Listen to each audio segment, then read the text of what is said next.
생각보다 기술의 발전이 정말 빠른 것 같고. 그렇습니다. 우리 참 마음의 준비를. 여기 대학 교수도 있네요. 저 대학에서 강의도 하고 있는데, 이건 대체 가능성이 낮은 거구나. 다행입니다. 기자에서 학교로 전향을. 축하드립니다. 그럼 대체 가능성이 높은 직업과 낮은 직업을 동시에 가지고 계시군요. 네, 근데 이게 보면은 이제 분석 기관마다 조금씩 다른 게 어떤 데는 대체 가능성이 낮다고 본 게 있고 어떤 거는 똑같은 직종인데도 높다고 본 게 있어서 사실 그 차이도 우리가 면밀히 연구를 해봐야 돼요. 어떤 부분에서 우리가 낮아지고 어떤 부분에서 높아지냐. 그러니까 결국은 낮아질 수 있는 요인들을 빼고 버틸 수 있는 요인들을 능력을 키우면 되잖아요. 그러니까 그런 부분들은 이제 우리가 메시지를 얻을 수 있는 거죠. 참 좀 살짝 암울하긴 하지만 정말 사실 이게 시대 변화라는 게 어쩔 수 없는 거고, 그럼 이제 이 사라지는 직업들의 이런 근본적인 원인이 혹시 뭐라고 생각하시는지? 여러 가지 요인이 있을 거고 사라지는 직업이 나타날 수밖에 없죠. 제가 아까 그 사라지는 직업 중에 하나 말씀 안 드리는 게 있는데 저희 신문사도 이제 지금은 디지털로 다 하고 있지만 그 신문 이 활자를 찍기 위한 그 활자 조판사라는 게 있어요. 그러니까 딱 금속으로 된 걸 꺼내가지고 그거를 이응, 니은 이런 걸 맞춰가지고 글자를 쓰는 그런 직업이 있었어요. 그런 직업이. 금속 활자처럼 하는 게 진짜 있었어요. 진짜. 지금 이 표정은 거의 상상 초월의 일이라는 그런 직업이 있었어요. 네네. 네, 타이피스트도 있고 많은 직업. 그러니까 네. 결국은 근데 지금 당연히 없잖아요. 그러니까 사라지는 직업은 반드시 안타깝지만 당연히 생길 수밖에 없는 거고 이거는 이제 시장 경제를 말하면 수요와 공급의 원리죠. 어떤 요인이든 간에 그것으로 인해서 수요가 줄어들면 당연히 공급도 줄을 수밖에 결국은 수요가 아예 제로가 되면 이제 사라지는 거죠. 그러니까 존재 가치가 없어지는 건데 그래서 전문가들이 어떤 요인이 있을까라는 걸 많이 구분을 하죠. 근데 일단 가장 크게 볼 수 있는 건 기술의 진보죠. 이거에 대해서 토를 달기 힘든 건데 지금 우리가 직업에 대해서 다시 한번 논의하는 이유도 디지털 시대가 워낙 세상을 바꿔놨기 때문에 아날로그에서 디지털 기반으로 완전히 변화했기 때문에 거기에 따르는 직업 변화가 당연히 생길 수밖에 없는 거고 지금은 특히나 그 4차 산업혁명이라는 AI, 로봇, 그런 요인들도 있고요. 그리고 또 이제 나중에 또 얘기가 나올 것 같은데 기후변화에 관한 업의 변화가 굉장히 클 것 같아요. 그러니까 사실 저희만 해도 어렸을 때 날씨와 지금 제가 이제 이거 나이 공개하면 좀 그런데 아무튼 딱 반백년을 살았는데 예전만 해도 진짜 날씨 패턴이 이렇지 않았는데 지금 이렇게 달라진 걸 느끼고 있거든요. 아날로그 디지털도 마찬가지고 예전에는 진짜 디지털 중심의 세대시죠. 아날로그 약간만 느끼는. 약간은 있는데 이제 네. 바로 디지털로 디지털이었죠. 가는. 저희는 진짜 그야말로 아날로그에서 디지털로 온 세대라서 이 격변하는 환경을 느끼거든요. 그런 요인들도 있을 것이고 그 사회 변화도 당연히 있습니다. 그 인건비, 물가 상승. 지금 우리가 인플레이션 때문에 얼마나 고생을 하고 있습니까만 인건비가 오르면 오를수록 사람을 줄이기 위한 굉장한 노력을 하게 되기 때문에 그 변화들. 그리고 진짜 역대 인류에 없었던 코로나19에 따른 완전 사회가 올스톱 돼버리는 그런 문화, 그리고 이동을 하지 않는 사회적 거리두기 비대면 문화, 이런 것, 많은 요인들이 있으니까 이제 직업도 변화가 있을 수밖에 없고요. 또 몇 개 예를 들면 인건비 아까 말씀드렸는데 이제 사람 구하기도 어렵고 쓰기도 힘드니까 키오스크로 굉장히 많이 하잖아요. 요새는 진짜 웬만한 식당, 프랜차이즈는 거의 다 키오스크가 다 있고. 그렇죠. 어딜 가도 키오스크가 많더라고요. 저만 해도 키오스크에 이제 막 적응해서 하는 단계인데, 오늘 점심을 저희 회사 막내들과 함께 했는데, 이제 밥 먹고 커피 전문점 갔더니, 바로 저는 이제 그분한테, 종업원한테 이제 카드를 내밀러 갔더니 키오스크로 먼저 달려가더라고요. 그러더니 이렇게 고르는데 누르는 속도가 저랑은 비교도 안 되게 타타타타 빨리 움직이더라고요. 그러니까 적응을 한 거죠. 그러니까 키오스크가 이제는 대세가 될 것 같고, 그리고 우리 MP3나 DMB, DMB도.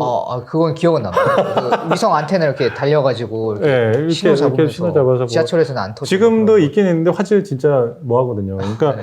근데 이제 DMB 전문 기술자, 그러면은 그 사람이 필요가 없잖아요. DMB 이제 없애는 추세니까요. 그리고 저 가까운 분도 그 유선망의 전문가 분이 한 분 계셨어요. 유선망. 그러니까 지금은 이 스마트폰 이제 무선이 대세가 됐지만 유선 전문가신데 그 유선의 활용도 지금 쓰죠. 당연히 유선망을 쓰지만 유선의 비중이 점점 주니까 이제 거기에 대한 일자리도 줄어들고 또 직업 변화도 생기고 이런 식의 변화가 굉장히 많이 있습니다. 그래서 결국 수요 공급의 원리이기도 하고 사회 변화에 따른 그런 요인들 때문에 이렇게 된 거죠. 그래서 지금 아까 제가 고용정보원 자료 말씀을 많이 드렸는데 거기 보면은 이제 국내 근로자 60%? 그러니까 한 1,600만 명 정도 로봇에 대체될 것이다. 그렇게 얘기하고 있습니다. 그러니까 아까 저희끼리도 얘기했지만 단순 노무직의 가능성이 굉장히 크겠죠. 뭐 매표원, 주요원 뭐 그런 분들, 주차 관리원도 뭐 사실 요새 거의 그렇지. 요즘 못 본 것 못 같습니다. 보시죠. 특히 몇 년 최근 들어서는 거의 못 본 것 같고. 그러니까 그것도 완전히 기술이 이제 시장을 완전히 장악해서 사람을 두지 않는 걸로 가는 거니까 그렇게 되면 그 직업은 이제 없어지는 거겠죠.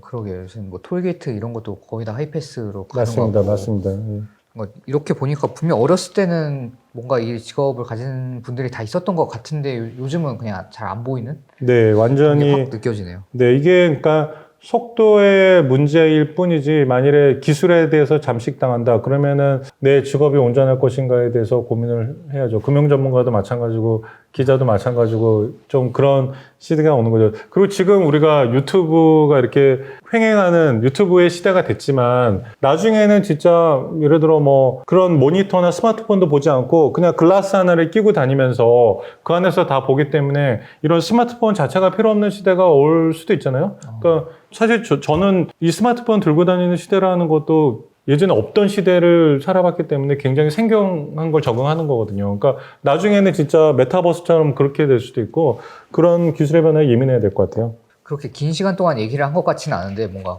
이 엄청난 변화가 확 한번 저 훑고 지나간 느낌이 드는데 좀 공포 일단 네네. 새로 생겨날 직업의 기회를 뛰어든다라는 생각도 하게 되지만 일단은 약간 공포스러운 게 있죠.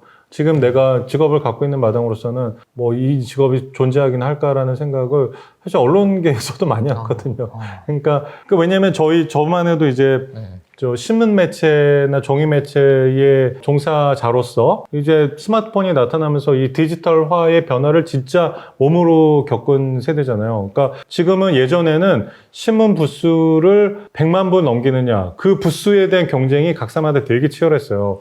신문 부수가 곧 이 매체의 경쟁력이었는데 지금은 이제 다 부수를 줄이고 온라인에 집중하는 시대가 됐잖아요. 근데 만일에 내가 계속 신문에만 맞는 걸 경쟁을 갖고 있다 그러면 어려움이 있는 거죠. 예를 들어서 지금 온라인에 관한 기사는 사람들이 좀 짧고 자극적이라면 그렇지만 온라인 독자들이 원하는 기사가 있는데 그걸 포기하고 좀 지루하게만 쓰는 뭐 기사를 쓴다거나 그렇게 되면은 버티기 힘든 거죠. 그러니까 좀 예민하게 좀 직업의 변화나 세상의 변화에 대해서 살펴볼 필요가 있을 것 같아요.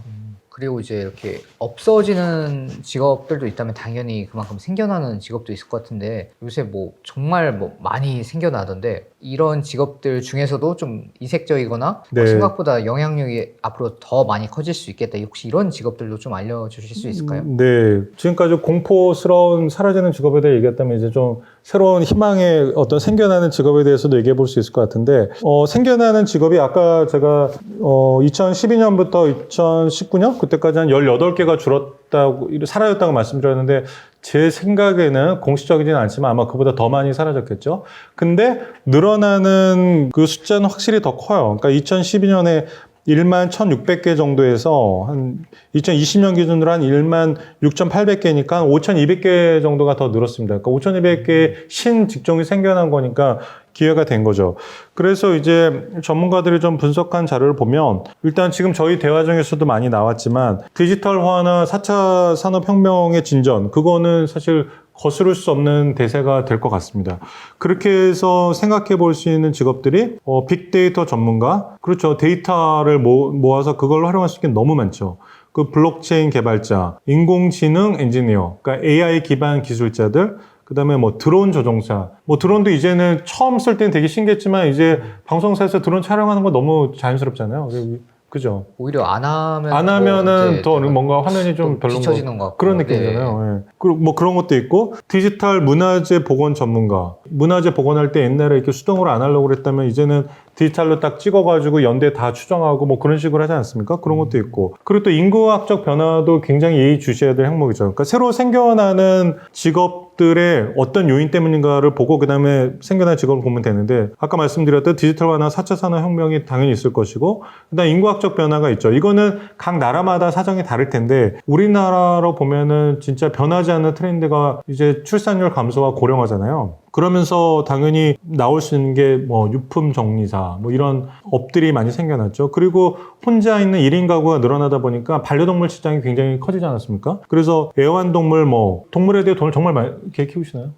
과거에 키웠었는데 아, 네. 주변에 진짜 많은 것 같아요. 진짜 많습니다. 네네. 저도 키우고 있지만 저는 아직까지 돈을 많이 안 쓰려고 하는 편이지만 돈을 정말 많이들 쓰시거든요. 그래서 애완동물이 행동이 이상하다 그러면 행동교정사도 있고 애완동물도 이제는 장례 치러주잖아요. 뭐 법적으로는 뭐 좀 다르다고는 합니다만 어쨌든 애완동물 장의사도 있고 뭐 이런 것도 있습니다. 그리고 임신휴가 출산 코치 이런 것도 있을 수 있죠. 그리고 뭐 정부 정책과 관련된 것도 많이 있어요. 그러니까 예를 들어서 지금 스타트업을 지원하는 그런 문화가 형성이 되면은 정부가 스타트업을 지원하기 위해서 정부 정책 자금 같은 것들 많이 마련하는데 이걸 어떻게 받을지 사실 스타트업도 잘 모르는 경우가 많거든요. 그럼 그 중간에서 정부 정책 같은 경우를 정책 자금을 끌어올 수 있는 그런 컨설턴트도 있을 수 있고 그리고 뭐 사회적 경제에 대한 관심이 높아지고 공익에 대한 관심이 높아지니까 사회적 경제 활동가, 지속가능 경영 전문가 이런 것도 있을 수 있습니다. 그리고 게임이라든가 여러 가지 사회적인 어떤 트렌드가 바뀌면서 게임 번역사, 뭐 스포츠 심리 상담사, 직업 체험 매니저 이런 업종들을 생겨날 수 있죠.